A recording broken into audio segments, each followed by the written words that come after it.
Okay, so one of the questions that often comes up when we're talking about, we've done some modeling, we want to export out some imagery, or we want to have a conversation with someone about either, and we'll get to a whole lecture on how we turn these things into like line drawings and proper plans.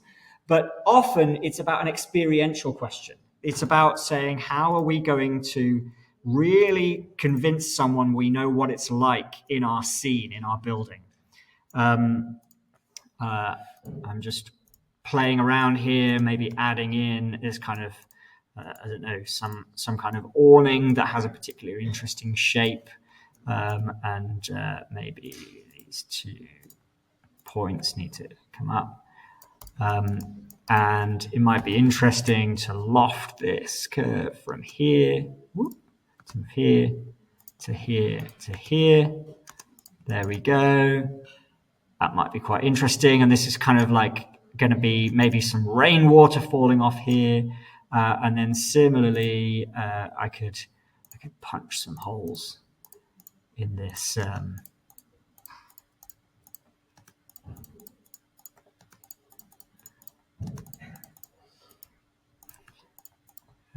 And all I need to do with these curves is just project them to the C-plane so they flatten down onto the ground. So you'll see in 3D they kind of go flat onto the ground.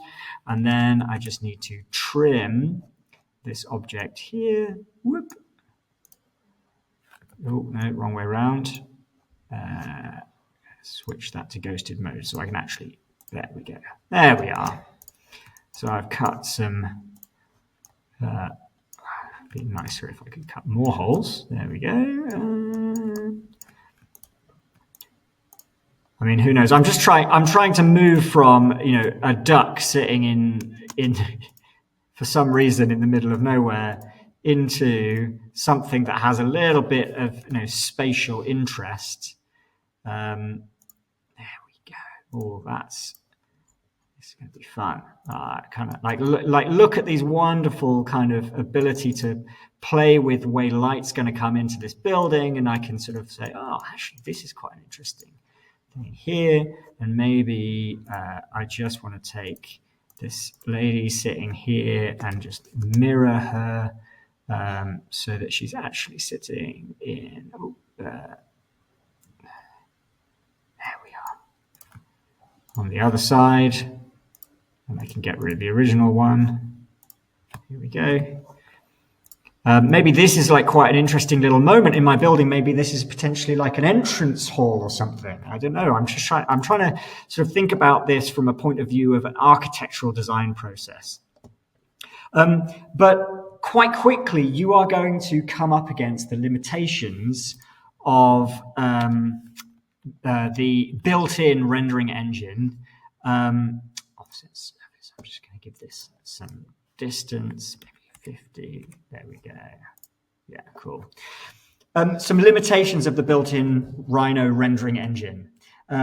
Mostly because it's not built for rendering. Rhino is built for 3D modeling, but there are better tools for 3D rendering, so getting really good quality images out. And what I want to do today is to introduce you to one of those. The university computers all have V-Ray installed. So you'll see there's a little thing up here called V-Ray. V-Ray is a ray tracing rendering engine, which basically means that it models, the way to think about it is it is modeling the ray of light, every ray of light that gets kind of emitted from every light source, bouncing around the scene, reflecting off things, sometimes kind of going missing, sometimes coming and hitting a camera, and it's kind of making a physical simulation of what real light would do in that scene. So that's what ray tracing is. And what I need to do is I need to make sure that my V-Ray toolbar is turned on. So I'm just going to come into Windows, Toolbars, and then down here it says V-Ray for Rhino. I'm going to turn on V-Ray All, and I'm going to pop this just underneath my main options here, so I can kind of always have these options available to me. Here we go. And the first thing you will do when you fire up the university computers is that there's this button here that looks like a sort of V in a circle, and that's the V-Ray asset editor. And what this will allow us to do is set up our scene and all sorts of other things. Now, we've already created some really, really simple materials. And V-Ray is very happy to read that information, read those materials. But you can also create materials within V-Ray that are much more involved and much more interesting. So the first thing I might want to do is create a material. And in this case, what I'm going to do is create a generic material. And I'm going to use this little arrow on the two sides of this window. You can expand out the window and go into more details in one way or another. There's a material library in V-Ray, so you can browse materials in something called Cosmos, which is like where you can basically download pre-made materials, or you can make your own. And by making your own, you really start to understand how V-Ray, how a rendering engine works. The first thing we're going to do is we make this generic material. Maybe I'm going to make it a little bit lighter. There we go. And as I'm moving these things around, this little preview is going to show me what that material is going to look like. So maybe I could make it a little bit more red. Maybe I could change the color. I'm going to leave it as sort of like mid-gray for now. There we go. And then I could make it reflective. The reflection color is just a color between black and white. Black means it's not reflective at all. White means it's highly reflective.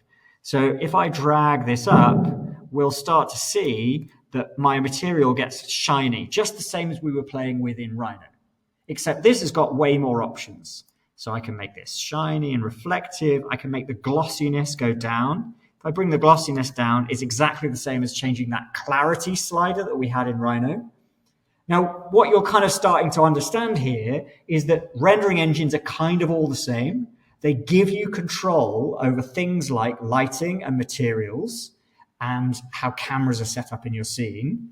And they might call them very different things, but effectively what you're doing is you're thinking to yourself, when I look at a real material in the real world, what can I tell about it? Well, it might have some kind of pattern on it, like this wood might have a pattern that repeats. It might be a shiny material, it might not be a very shiny material.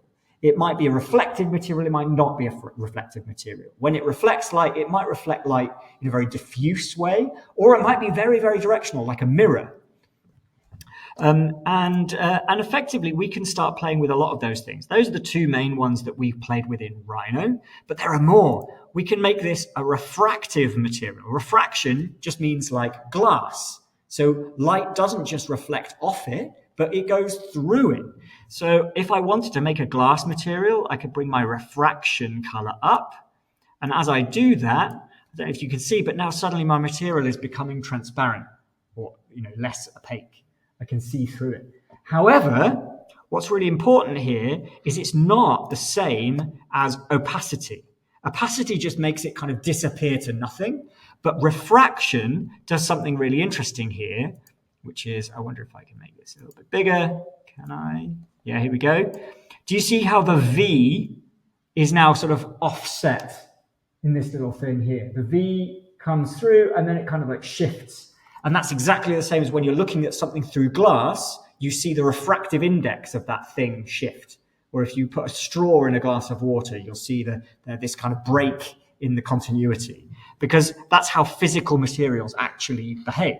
So what we're doing when we use something like V-Ray is we can actually start to build real physical materials that behave like real things. There's something I just want to sort of show off some of the things that V-Ray can do. One of the things here is we can create something called fur. Now, fur is incredibly computationally expensive. Did you ever watch Monsters, Inc., that Disney film?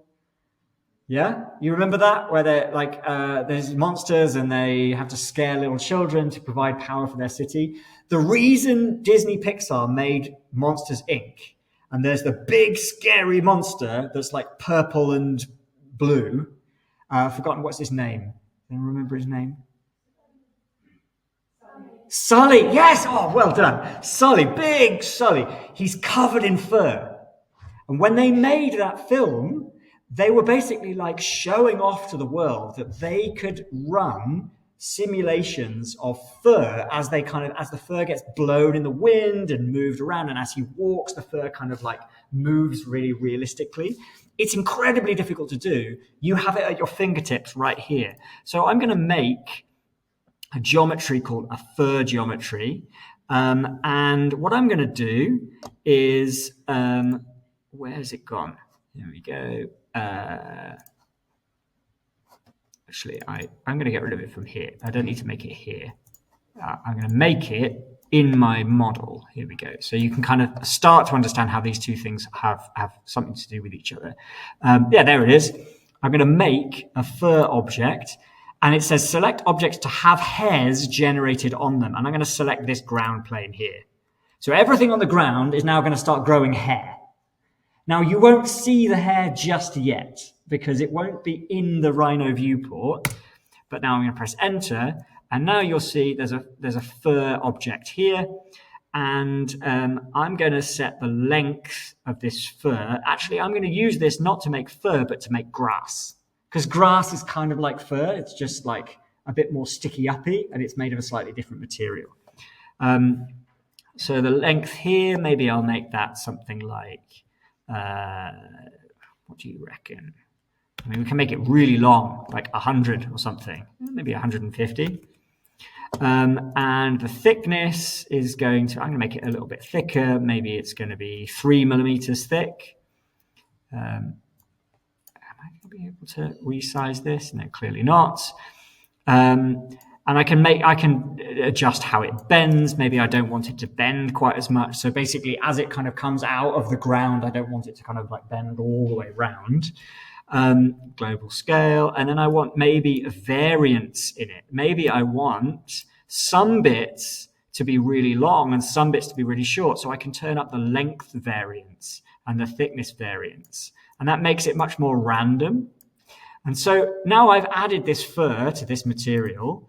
The other thing that I'm going to then do is to make sure that the material is turned on, and I'm going to make this material, actually I'm going to come back up to here, and I'm going to set a noise. Where's noise? Let's just be a bit quick. And I'm going to search for some grass material. Yeah, there we go.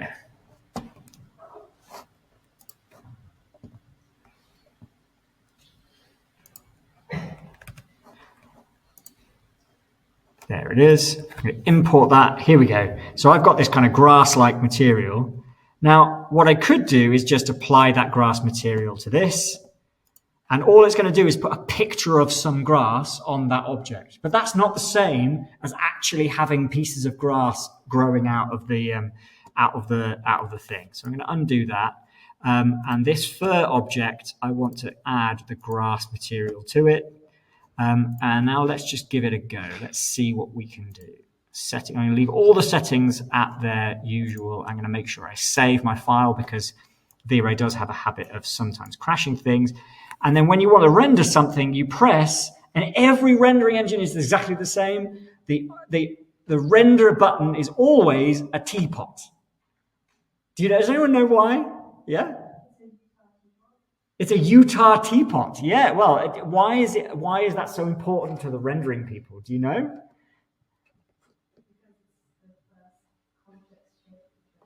Absolutely. Wow. Well, you've read your 3D rendering history. So back in the day, you don't want to just render like a box to see whether your rendering engine really works. What you want to do is like choose a complex shape where you can see like the curves and the inside bits and the shadows and all of this kind of stuff. So I'm going to press my teapot button, and I'm going to wait for it to have a little think. And then I'm going to hope for the best that this is going to run. It's thinking.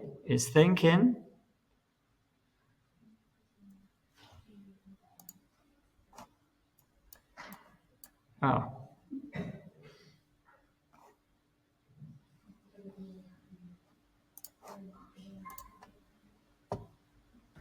It's still thinking.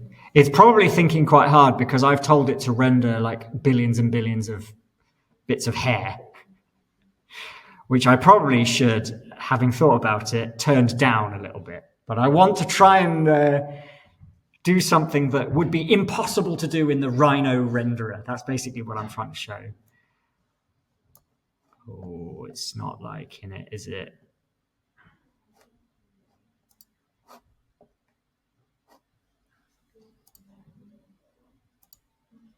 Okay, let's try one more time.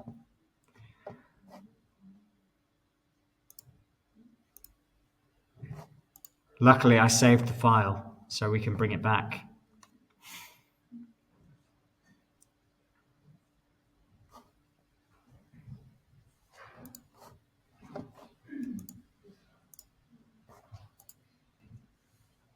Okay. There we go.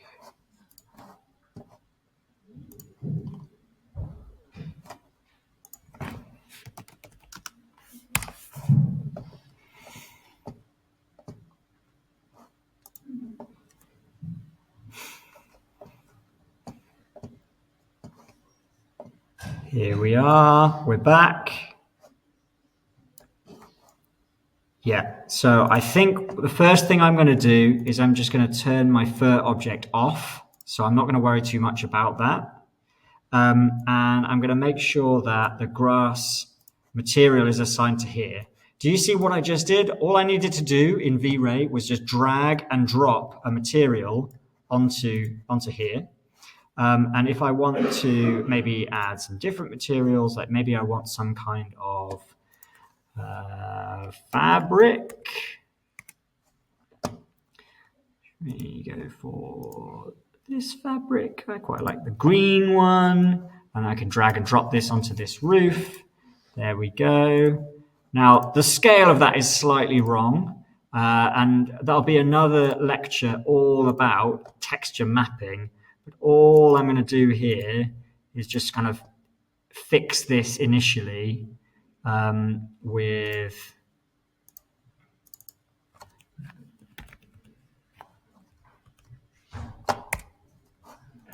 There we go. Maybe one more. So all I've needed to do is just drag and drop a material in. And then I'm going to come over here. I've got a Rhino document sun, so it's reading the sun information from the document. However, do you see these shadows? They're kind of like, they're all right, but it would be nice if they were a bit nicer. So what I'm going to do is actually come over here, and there's a stupidly wonderful trick that I use every single time, which is the sunlight in Rhino. Where is it? Size multiplier. The size of the sun. If I make the sun bigger, by 15 times bigger, what you'll notice is that the shadows are still nice and well defined, very close to the objects that cast the shadows, but they get this kind of really nice tail off in terms of their size. Right, I'm going to come over to settings. I'm going to use CPU renderers. I'm not going to use progressive. I want to use buckets.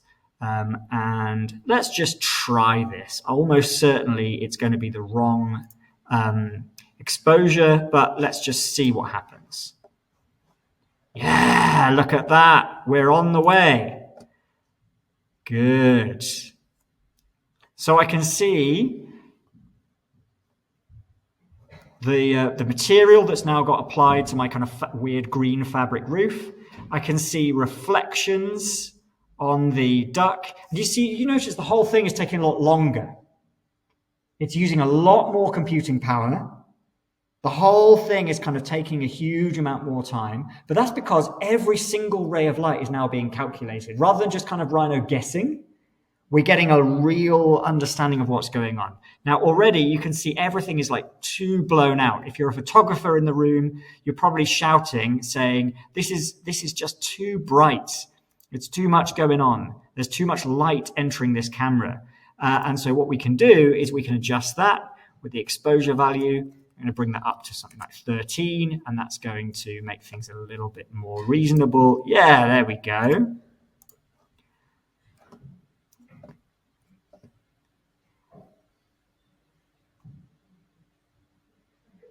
Lovely. We've applied some materials.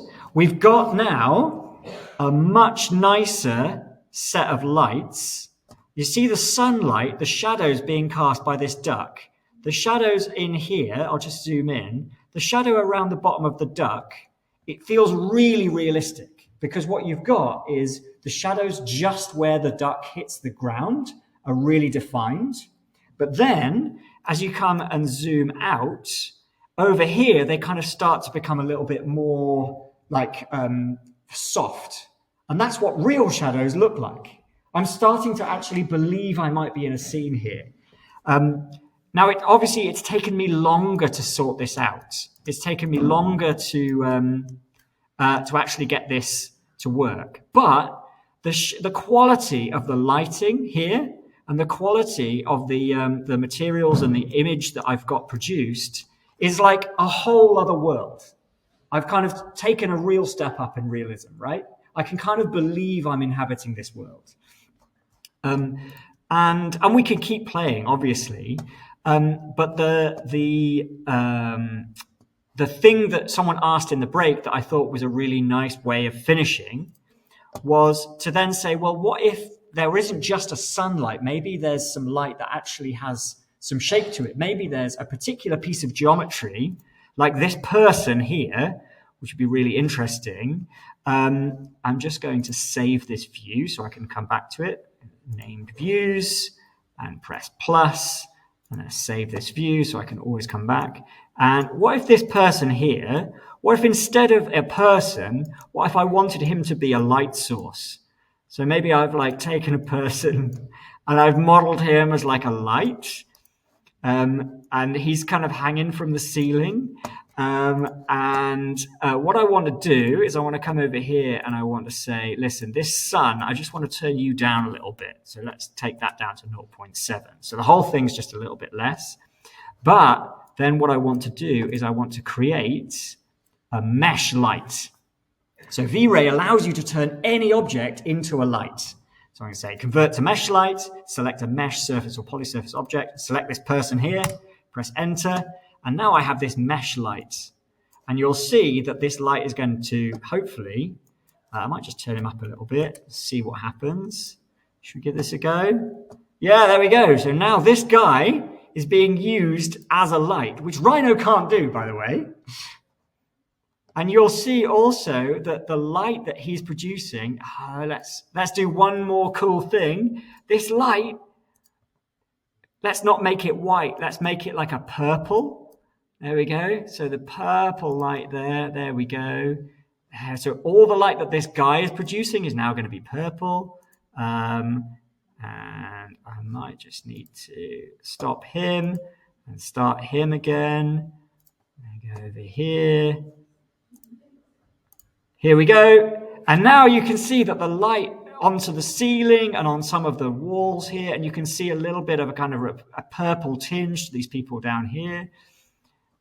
I've got a level of control that's like a whole other world. Are you getting excited about some of the images that you might be creating over this next little while? In 2 hours, have we kind of gone from making a model of something to having something that feels almost like I can have a whole conversation about what this would feel like to be inside? Are you going to help each other move quickly through that process over the next little while this week? Because if you can come up with 5, 6 different ones of these little areas that feel like you could really inhabit them, your building is going to be so much more interesting and your design is going to be so much more interesting. This mesh light is taking a little while, but I'm going to leave that running. There's literally like 1 or 2 minutes if you want to ask any questions before we have to wrap up and unfortunately let other people into the room to have their lectures. Oh, there he is, casting this purple glow on the ceiling.